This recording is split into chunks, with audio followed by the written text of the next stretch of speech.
അങ്ങനെ നമ്മുടെ വയലൻസിൻ്റെ രാജകുമാരൻ മാർക്കോ വെറും 30 കോടി ബഡ്ജറ്റിൽ ഇറങ്ങിയിരിക്കുന്ന ഈ ഒരു സിനിമ ഇപ്പോൾ ഏകദേശം 50 കോടിയോളം ബോക്സ് ഓഫീസ് കളക്ഷൻ നേടി മുന്നോട്ട് പോയിക്കൊണ്ടിരിക്കുകയാണ്.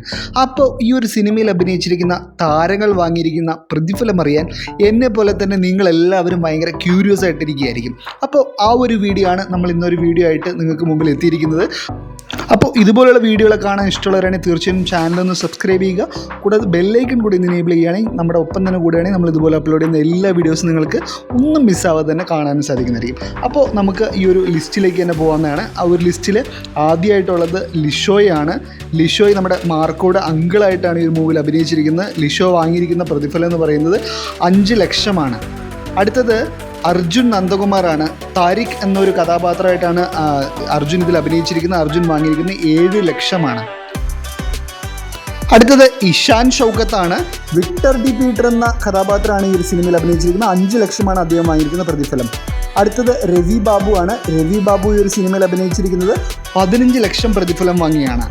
ഇൻവെസ്റ്റിഗേറ്റിംഗ് ഓഫീസറായിട്ട് വന്നിരിക്കുന്ന ദിനേശ് പ്രഭാകർ വാങ്ങിയിരിക്കുന്നത് 12 ലക്ഷമാണ്. അടുത്തത് അജിത് കോശിയാണ്. അജിത് കോശി ഈ ഒരു സിനിമയിൽ അഭിനയിക്കാൻ വാങ്ങിയിരിക്കുന്നത് 15 ലക്ഷമാണ്. അടുത്തത് പീറ്റർ ഡി മാർക്കോ ആയിട്ട് അഭിനയിച്ചിരിക്കുന്ന നമ്മുടെ മാത്യു വർഗീസ് വാങ്ങിയിരിക്കുന്നത് 10 ലക്ഷമാണ്. അടുത്തത് ശ്രീജിത്ത് രവിയാണ്. മാർക്കോയുടെ അളിയനായിട്ട് അഭിനയിച്ചിരിക്കുന്ന ശ്രീജിത്ത് രവി വാങ്ങിയിരിക്കുന്നത് 12 ലക്ഷമാണ്. അടുത്തത് ഷാജി ചെന്നാണ്. ആൽബർട്ട് എന്നൊരു കഥാപാത്രമാണ് അഭിനയിച്ചിരിക്കുന്നത്. 10 ലക്ഷമാണ് അദ്ദേഹം വാങ്ങിയിരിക്കുന്നത്. അടുത്തത് ദുർവ താക്കറാണ്. ഇഷയായിട്ടാണ് അഭിനയിച്ചിരിക്കുന്നത്. അതായത് വിക്ടറിൻ്റെ വൈഫായിട്ട് 8 ലക്ഷമാണ് താരം വാങ്ങിയിരിക്കുന്നത്. അടുത്തത് യുക്തി തെരേജ. മരി എന്നൊരു കഥാപാത്രമാണ് അഭിനയിച്ചിരിക്കുന്നത്. മാർക്കോയുടെ ഫിയാൻസി ആയിട്ടാണ് അഭിനയിച്ചിരിക്കുന്നത്. 50 ലക്ഷമാണ് താരം വാങ്ങിയിരിക്കുന്ന പ്രതിഫലം. അടുത്തത് ദേവരാജായിട്ട് അഭിനയിച്ചിരിക്കുന്ന ആൻസൺ പോൾ. അതായത് 15 ലക്ഷമാണ് താരം ഈ ഒരു സിനിമയിൽ അഭിനയിക്കാനായിട്ട് പ്രതിഫലമായിട്ട് വാങ്ങിയിരിക്കുന്നത്. അടുത്തത് അഭിമന്യു തിലകനാണ്. അതായത് റസൽ ഐസക് എന്നുള്ള ഒരു കഥാപാത്രമാണ്.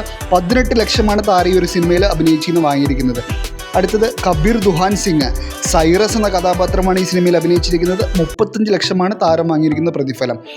അടുത്തത് ജഗദീഷാണ്. ജഗദീഷ് ഒരു സിനിമയിൽ അഭിനയിക്കാൻ വേണ്ടി വാങ്ങിയിരിക്കുന്നത് 40 ലക്ഷമാണ്. ടോണി ഐസക് എന്ന കഥാപാത്രമാണ് ജഗദീഷ് അഭിനയിച്ചിരിക്കുന്നത്.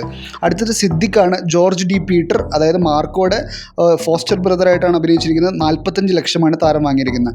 അടുത്തത് ഉണ്ണി മുകുന്ദനാണ്. അതായത് നമ്മുടെ മാർക്കോ ഡി പീറ്റർ എന്ന് പറഞ്ഞൊരു കഥാപാത്രമായിട്ട് 2 കോടിയാണ് വാങ്ങിയിരിക്കുന്നത്. അടുത്ത് കലാഭവൻ ഷാജോണാണ്. 35 ലക്ഷമാണ് കലാഭവൻ ഷാജോൺ ഈ ഒരു സിനിമയിൽ അഭിനയിക്കാനായിട്ട് വാങ്ങിയിരിക്കുന്നത്.